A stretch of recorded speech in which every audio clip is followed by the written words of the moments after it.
ಆತ್ಮೀಯರೇ ತಮಗೆಲ್ಲ ಸ್ವಾಗತ. ಈ ಒಂದು ವಿಡಿಯೋದಲ್ಲಿ ನಾವು ಮಾರ್ಜಿನಲ್ ಕಾಸ್ಟಿಂಗ್ ಮೇಲೆ ಒಂದು ಪ್ರಾಬ್ಲಮ್ ಅನ್ನು ನಾವು ಡಿಸ್ಕಷನ್ ಮಾಡ್ತಾ ಇದ್ದೀವಿ. ನಾರ್ಮಲ್ ಆಗಿ ಮಾರ್ಜಿನಲ್ ಕಾಸ್ಟಿಂಗ್ ಮೇಲೆ ಪ್ರಾಬ್ಲಮ್ ಅನ್ನು BCom ಮತ್ತು MCom ಮತ್ತು MBA ಆಮೇಲೆ ಯಾವುದೇ ಕಾಂಪಿಟೇಟಿವ್ ಎಕ್ಸಾಮ್ದಲ್ಲಿ ನಾರ್ಮಲ್ ಆಗಿ ಇಲ್ಲಿ ಮಾರ್ಜಿನಲ್ ಕಾಸ್ಟಿಂಗ್ ಮೇಲೆ ಒಂದು ಪ್ರಾಬ್ಲಮ್ ಅನ್ನು ಕೇಳ್ತಾರೆ.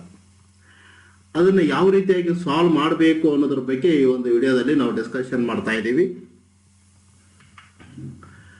Government of Karnataka, department of college education,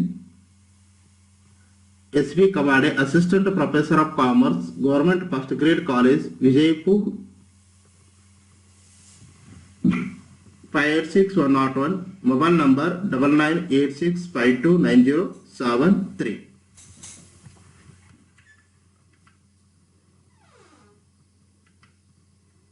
ಈ ವಿಡಿಯೋನ ದಯವಿಟ್ಟು ಲೈಕ್ ಮಾಡಿ.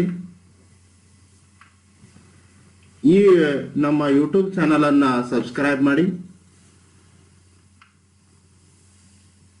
ಈ ನಮ್ಮ ವಿಡಿಯೋನ ದಯವಿಟ್ಟು ನಿಮ್ಮ ಎಲ್ಲ ಫ್ರೆಂಡ್ ಸರ್ಕಲ್ಗೆ ಶೇರ್ ಮಾಡಿ.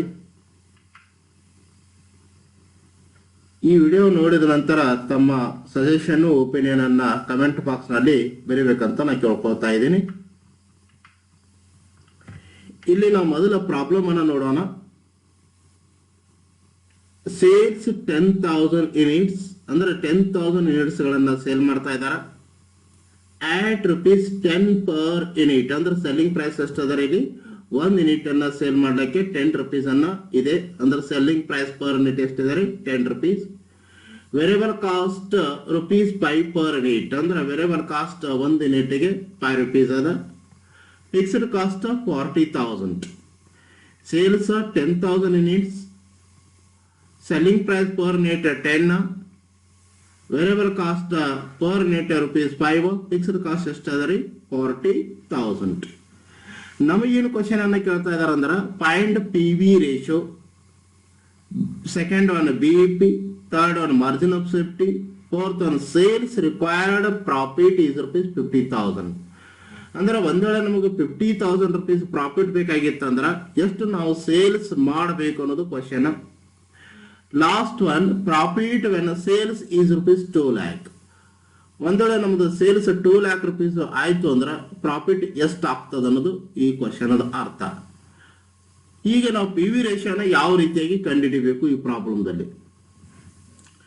PV ratio is equal to formula ಏನಾದ್ರಿ contribution divided by sales. Contribution ಅಂದ್ರೆ sales minus variable cost means contribution divided by sales. PV ratio is equal to sales minus variable cost divided by sales. ಇಲ್ಲಿ selling price per unit ಎಷ್ಟು ಅದರಿ ₹10 ಅದ. ಆಮೇಲೆ variable cost per unit ಎಷ್ಟು ಐತ್ರಿ ₹5 ಅದ. 10 minus 5 divided by selling price per unit ಎಷ್ಟು ಅದರಿ ₹10 ಅದ. ಅಂದ್ರೆ 10 minus 5 divided by ₹10 is equal to answer ಎಷ್ಟು ಬರ್ತೈತ್ರಿ 0.5. 0.5 this is the profit volume ratio. ಅಂದ್ರೆ ನಾವೇನು ಸೇಲ್ಸ್ ಅನ್ನ ಮಾಡ್ತೇವಲ್ಲ ಅದ್ರ ಮೇಲೆ ಆಗ್ತಕ್ಕಂಥ ಪ್ರಾಫಿಟ್ ಎಷ್ಟು ಪರ್ಸೆಂಟೇಜ್ ಆಗ್ತದೆ ಅಂದ್ರೆ 0.5 ಅಂದ್ರೆ 50%. ಒಂದು ಆನ್ಸರ್ 0.4 ಬತ್ತಂದ್ರೆ 40%. ಒಂದು ವೇಳೆ 0.25 ಬತ್ತಂದ್ರೆ 25%. ಅಂದ್ರೆ ಇಂಟು 100 ಮಾಡ್ಕೊಂಡಾಗ ಪರ್ಸೆಂಟೇಜ್ ನಮಗೆ ಸಿಗ್ತದೆ. ಈ ಪ್ರಾಬ್ಲಮ್ದಲ್ಲಿ ಪ್ರಾಫಿಟ್ ವಾಲ್ಯೂಮ್ ರೇಷಿಯೋ ಎಷ್ಟು ಬಂದ್ರೆ ಇಲ್ಲಿ 0.5. ಅಂದ್ರೆ selling price per unit 10 minus variable cost ₹5 divided by selling price per unit 10. 10 minus 5 divided by 10 is equal to answer 0.5. ಈಗ ನಾವೇನು ಕಂಡುಹಿಡಿದೇವ್ರಿ ಈಗ PV ರೇಷಿಯೋ ಅನ್ನ ನಾವು ಕಂಡುಹಿಡಿದೇವಿ. ಇನ್ನು ಸೆಕೆಂಡ್ ಇದೇ ಪ್ರಾಬ್ಲಮ್ ಅನ್ನ ನಮಗೇನ್ ಕೇಳ್ತದನ್ರಿ BEP ಅಂದ್ರೆ ಬ್ರೇಕ್ ಇವನ್ ಪಾಯಿಂಟ್. ನಾವು ಎಷ್ಟು ಅಮೌಂಟ್ ಅನ್ನ ಸೇಲ್ ಮಾಡಿದಾಗ ನಮಗೆ ಪ್ರಾಫಿಟ್ ಇರಂಗಿಲ್ಲ, ಲಾಸು ಇರಂಗಿಲ್ಲ ಅಂತ ಒಂದು ಸೇಲ್ಸ್ ಅಮೌಂಟ್ಗೆ ಅಥವಾ ಅಂತ ಒಂದು ಸೇಲ್ಸ್ ಯೂನಿಟ್ಗೆ ಅಥವಾ ಸೇಲ್ಸ್ ಪಾಯಿಂಟ್ಗೆ ನಾವೇನಂತ ಕರೀತಿರೋದಕ್ಕೆ ಬ್ರೇಕ್ ಇವನ್ ಪಾಯಿಂಟ್ ಅಂತ ಕರೀತಾ ಇದ್ದೀವಿ. Break even point is equal to formula ಏನು ಬರ್ತೈತ್ರಿ ಇಲ್ಲಿ fixed cost divided by P V ratio. BEP is equal to fixed cost divided by P V ratio. ಈ ಪ್ರಾಬ್ಲಮ್ದಲ್ಲಿ ಫಿಕ್ಸ್ಡ್ ಕಾಸ್ಟ್ ಎಷ್ಟು ಅದ ರೀ? 40,000 rupees ಅದ. Divided by P V ratio ಅಂದ್ರೆ ಆಲ್ರೆಡಿ ನಾವು ಫಸ್ಟ್ ಇದ್ರೊಳಗೆ ಕಂಡುಹಿಡಿದಿದ್ದು ಪಿ ವಿ ರೇಷಿಯೋ ಎಷ್ಟು ಬಂದದ್ರಿ? 0.5. 40,000 divided by 0.5 is equal to answer ಎಷ್ಟು ಬರ್ತೈತ್ರಿ? 80,000. ಅಂದ್ರೆ ಬಿಇಪಿ ಸೇಲ್ಸ್ ಎಷ್ಟಾಯ್ತು ರುಪೀಸ್? 80,000. ನಾವು 80,000 rupees ಗೂಡ್ಸ್ ಗಳನ್ನ ಸೇಲ್ ಮಾಡಿದಾಗ ನಮ್ಮ ಕಂಪನಿಗೆ ಪ್ರಾಫಿಟು ಆಗಂಗಿಲ್ಲ, ಲಾಸು ಆಗಂಗಿಲ್ಲ. ಆ ಸೇಲ್ಸ್ ಅಮೌಂಟ್ ಎಷ್ಟಿಗಿರೋದು? 80,000 rupees.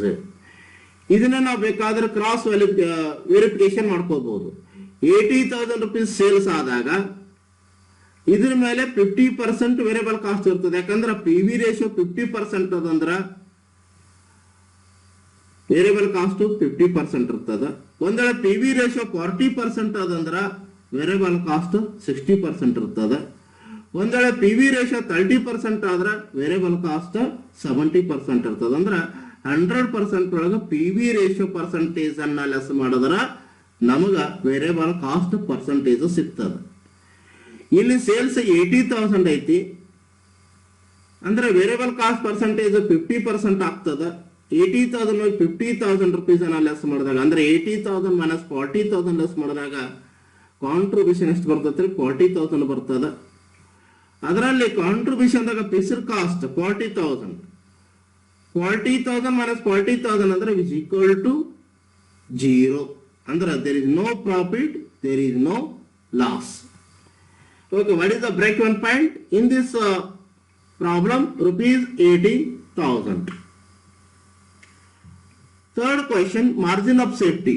ಅಂದ್ರೆ break-even point ಸೇಲ್ಸ್ ಗಿಂತ ಎಷ್ಟು ಅಮೌಂಟ್ ಅನ್ನು ನಾವು ಸೇಲ್ಸ್ ಅನ್ನ ಹೆಚ್ಚಿಗೆ ಮಾಡ್ತಾ ಇದ್ದೇವಲ್ಲ ಅದಕ್ಕೆ ನಾವು ಏನಂತ ಕರೀತಾರೆ? ಅದಕ್ಕೆ ಮಾರ್ಜಿನ್ ಆಫ್ ಸೇಫ್ಟಿ ಅಂತ ಕರೀತಾ ಇದೀವಿ. ಮಾರ್ಜಿನ್ ಆಫ್ ಸೇಫ್ಟಿ ಅಂದ್ರೆ ನಾವು ಬ್ರೇಕ್ ಇವನ್ ಪಾಯಿಂಟ್ ಸೇಲ್ಸ್ ಗಿಂತ ಎಷ್ಟು ಸೇಲ್ಸ್ ಅಮೌಂಟ್ ಅನ್ನು ಹೆಚ್ಚಿಗೆ ಮಾಡ್ತಾ ಇದ್ದೇವಲ್ಲ, the excess of sales over the break even point sales, okay, that is treated as a margin of safety.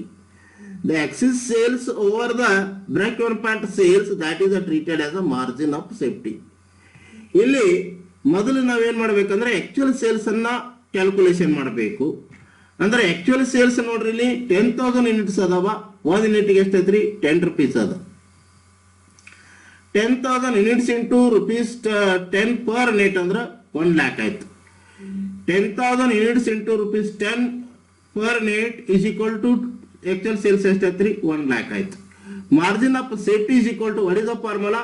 Actual sales minus BEP sales. Margin of safety is equal to actual sales minus BEP sales. Actual sales ಇಲ್ಲಿ ಎಷ್ಟು ಬರೋದ್ರ answer? 1 lakh. BEP sales already ನಾವು calculation ಮಾಡಿದ್ದು 80,000. ಅಂದ್ರೆ margin of safety ಎಷ್ಟು ಬರ್ತರಿ? 20,000. ಅಂದ್ರೆ margin of safety is equal to 20,000. ನೋಡ್ರಿ, rupees 1 lakh actual sales minus rupees 80,000 break-even point sales. What is the answer? 20,000. ಅಂದ್ರೆ break-even point sales ಗಿಂತ ಎಷ್ಟು ಹೆಚ್ಚಿಗೆ ಸೇಲ್ಸ್ ಆಗಿದೆ ನಮ್ಮದು? 20,000 rupees ಸೇಲ್ಸ್ ಆಗ್ಯದ. ನೆನಪಿಟ್ಟುಕೋಬೇಕು, ಬ್ರೇಕ್-even ಪಾಯಿಂಟ್ ಮ್ಯಾಗ ಸೇಲ್ಸ್ ಮ್ಯಾಗ 1 ರೂಪಾಯಿನೂ ಹೆಚ್ಚಾಯ್ತು ಅಂದ್ರೆ ನಮಗೆ ಪ್ರಾಫಿಟ್ ಇರ್ತೈತಿ. ಬ್ರೇಕ್-even ಪಾಯಿಂಟ್ ಸೇಲ್ಸ್ ಗಿಂತ ಕಡಿಮೆ 1 ರೂಪಾಯಿ ನಮ್ಮದು ಅಮೌಂಟ್ ಎಲ್ಲ ಸೇಲ್ಸ್ ಕಡಿಮೆ ಆಯ್ತಪ್ಪ ಅಂದ್ರೆ ಲಾಸ್ ಸ್ಟಾರ್ಟ್ ಆಗ್ತದೆ. ಬ್ರೇಕ್ ಇವನ್ ಪಾಯಿಂಟ್ ಗಿಂತ 1 ರೂಪಾಯಿ ಸೇಲ್ಸ್ ಹೆಚ್ಚಾಯ್ತು ಅಂದ್ರೆ ಪ್ರಾಫಿಟ್ ಸ್ಟಾರ್ಟ್ ಆಗ್ತದ. Break even point sales amount ಗಿಂತಾಗ 1 ರೂಪಾಯಿ ಸೇಲ್ಸ್ ಕಡಿಮೆ ಆಯ್ತಂದ್ರೆ ಲಾಸ್ ಸ್ಟಾರ್ಟ್ ಆಗ್ತೈತಿ. ಇನ್ನ fourth question, sales required profit rupees 50,000.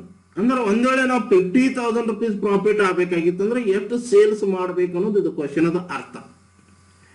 ಒಂದ್ ವೇಳೆ ಕಂಪನಿಗೆ 50,000 rupees ಪ್ರಾಫಿಟ್ ಬೇಕಂದ್ರೆ ಎಷ್ಟು ಸೇಲ್ಸ್ ಮಾಡಬೇಕು? ಇಲ್ಲಿ ನಾವು ನೆನಪಿಟ್ಟುಕೋಬೇಕು, ಇಂಥ ಸಂದರ್ಭದಲ್ಲಿ ಬಿಇಪಿ ಫಾರ್ಮುಲಾನೇ ಯೂಸ್ ಮಾಡಬೇಕು. ಅದಕ್ಕೆ ನಾವು ಫಿಕ್ಸ್ಡ್ ಕಾಸ್ಟ್ಗೆ ಬೇಕಾದ ಪ್ರಾಫಿಟ್ ಅನ್ನ ಆಡ್ ಮಾಡಿದ್ರೆ ನಮಗ ಎಷ್ಟು ಸೇಲ್ಸ್ ಮಾಡಬೇಕು ಅನ್ನೋದು ಗೊತ್ತಾಗ್ತದೆ. Sales required profit is rupees 50,000. 50,000 rupees profit ಬೇಕಾಗಿತ್ತಂದ್ರೆ ಎಷ್ಟು ಸೇಲ್ಸ್ ಮಾಡಬೇಕು? ಇಂಥ ಒಂದು ಸಂದರ್ಭದಲ್ಲಿ ಬಿಪಿ ಫಾರ್ಮುಲಾನ ಯೂಸ್ ಮಾಡಬೇಕು. ಆ ಫಿಕ್ಸ್ಡ್ ಕಾಸ್ಟ್ ಏನ್ ಮಾಡ್ಬೇಕ್ರಿ, ನಮಗೆ ಬೇಕಾದ ಪ್ರಾಫಿಟ್ ಅನ್ನ ಆಡ್ ಮಾಡ್ಕೋಬೇಕು. ಅವಾಗ ನಾವ್ ಎಷ್ಟು ಸೇಲ್ಸ್ ಮಾಡಬೇಕು ಅನ್ನೋದು ಗೊತ್ತಾಗ್ತದೆ. Okay, sales is equal to fixed cost plus required profit divided by P V ratio. Fixed cost plus required profit divided by P V ratio. Fixed cost ಎಷ್ಟು ಅದರಿ? 40,000 ಅದ. ನಮ್ಮ ಪ್ರಾಫಿಟ್ ಎಷ್ಟು ಬೇಕ್ರಿ? 50,000 rupees ಬೇಕು. Divided by P V ratio already calculation ಮಾಡಿದ ಎಷ್ಟದ್ರಿ? 0.5. 40,000 fixed cost plus 50,000 rupees profit ಬೇಕು. Divided by P V ratio ಎಷ್ಟದ್ರಿ? 0.5. ಆನ್ಸರ್ ಎಷ್ಟು ಬರ್ತೈತ್ರಿ? 1,80,000. ಅಂದ್ರ ನಮಗ 50,000 rupees ಪ್ರಾಫಿಟ್ ಬೇಕಾಗಿತ್ತಪ್ಪ ಅಂದ್ರ ನಮಗ ನಾವೆಷ್ಟು ಸೇಲ್ಸ್ ಮಾಡ್ಬೇಕ್ರಿ? 1,80,000 rupees ಅನ್ನ ಸೇಲ್ಸ್ ಮಾಡಬೇಕು. Next one, profit when sales is rupees 2 lakh. ಒಂದು ವೇಳೆ ನಾವು ಸೇಲ್ಸ್ 2 lakh rupees ಅನ್ನ ಮಾಡಿದೆವು ಅಂದ್ರೆ ಎಷ್ಟು ಪ್ರಾಫಿಟ್ ಆಗ್ತದ ಅನ್ನೋದು ಈ ಕ್ವಶನ್ ಅರ್ಥ.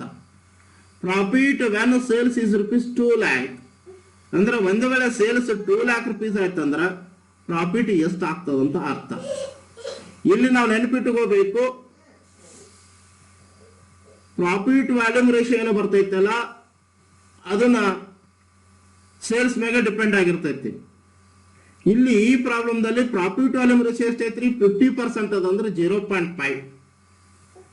ಪ್ರಾಫಿಟ್ ವ್ಯಾಲ್ಯೂಮ್ ರೇಷಿಯೋ 0.5 ಅದಂದ್ರೆ 50% ಅದಂದ್ರೆ ವೇರಿಯಬಲ್ ಕಾಸ್ಟ್ 50% ಇರ್ತದೆ. ಒಂದ್ ವೇಳೆ ಪ್ರಾಫಿಟ್ ವ್ಯಾಲ್ಯೂಮ್ ರೇಷಿಯೋ 40% ಅದಂದ್ರೆ ವೇರಿಯಬಲ್ ಕಾಸ್ಟ್ 60% ಆಗಿರ್ತದ. ಅಂದ್ರ 100 ಒಳಗೆ ಪಿ ವಿ ರೇಷಿಯೋನ ಲೆಸ್ ಮಾಡಬೇಕು. ಅಂದ್ರೆ 100 ಮೈನಸ್ 50% ಅಂದ್ರೆ ವೇರಿಯಬಲ್ ಕಾಸ್ಟ್ 50%. ಒಂದ್ ವೇಳೆ ಪಿ ವಿ ರೇಷಿಯೋ 0.25 ಇತ್ತಂದ್ರೆ 25% ಪಿ ವಿ ರೇಷಿಯೋ ಆಗ್ತದ. 25% ಮೀನ್ಸ್ 100% ಮೈನಸ್ 25% ಅಂದ್ರೆ ವೇರಿಯಬಲ್ ಕಾಸ್ಟ್ 75%. ಓಕೆ, ಈ ಪ್ರಾಬ್ಲಮ್ದಲ್ಲಿ ಪಿ ವಿ ರೇಷಿಯೋ 50% ಅದಂದ್ರೆ ವೇರಿಯಬಲ್ ಕಾಸ್ಟ್ 50% ಇರ್ತದ. ಅಂದ್ರೆ 100 ಒಳಗೆ 50% ಪ್ಲಸ್ ಮಾಡಬೇಕು. ಸೇಲ್ಸ್ ಎಷ್ಟು ಹೇಳ್ತದನ್ರವ? 2 lakh ಹೇಳ್ತದನ. ಅಂದ್ರೆ 2 lakh ಇಂಟು 50% ಅಂದ್ರೆ ಎಷ್ಟು ಆಕತ್ರಿ ಸೇಲ್ಸ್? ಇದು ವೇರಿಯಬಲ್ ಕಾಸ್ಟ್ ಎಷ್ಟು ಆಕತ್ರಿ? 1 lakh ಆಗ್ತದ. ಸೇಲ್ಸ್ 2 lakh ಅದ, ವೇರಿಯಬಲ್ ಕಾಸ್ಟ್ 50% ಅಂದ್ರೆ 1 lakh rupees ವೇರಿಯಬಲ್ ಕಾಸ್ಟ್ ಆಯ್ತು. ಈಗ ಪ್ರಾಫಿಟ್ ಅನ್ನ ಕಂಡುಹಿಡಿಯೋಣ. ಸೇಲ್ಸ್ ಎಷ್ಟು ಹೇಳನ್ರಿ? 2 lakh. ವೇರಿಯಬಲ್ ಕಾಸ್ಟ್ ಎಷ್ಟು ಅದರಿ? 1 lakh ಅದ. ಆಗಲೇ ನಾವು ಈ ಮೇಲೆ ಕ್ಯಾಲ್ಕುಲೇಷನ್ ಮಾಡಿದ ಪ್ರಕಾರ ಫಿಕ್ಸ್ಡ್ ಕಾಸ್ಟ್ ಕಾನ್ಸ್ಟೆಂಟ್ ಆಗಿರ್ತದ 40,000. ಅಂದ್ರ ಪ್ರಾಫಿಟ್ ಎಷ್ಟು ಬರ್ತತ್ರಿ? 60,000. Sales 2 lakh minus variable cost 1 lakh minus fixed cost 40,000. What is the answer? 60,000. Sales 2 lakh minus variable cost 1 lakh minus fixed cost 40,000. What is the profit? Rupees 60,000.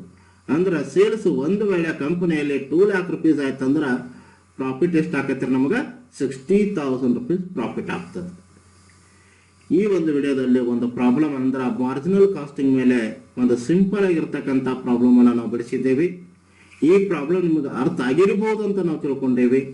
ಒಂದು ವೇಳೆ ಏನಾದರೂ problem ಅನ್ನ ತಿಳಿದಿಲ್ಲ ಅಥವಾ ನಿಮಗೆ ಏನಾದರೂ ಸಜೆಷನ್ಗಳಿದ್ದರೆ ದಯವಿಟ್ಟು ಕಮೆಂಟ್ ಬಾಕ್ಸ್ ನಲ್ಲಿ ಬರೆಯಿರಿ. ಈ ಒಂದು ವಿಡಿಯೋವನ್ನು ವೀಕ್ಷಿಸಿದ್ದಕ್ಕೆ ತಮಗೆಲ್ಲರಿಗೂ ಧನ್ಯವಾದಗಳು.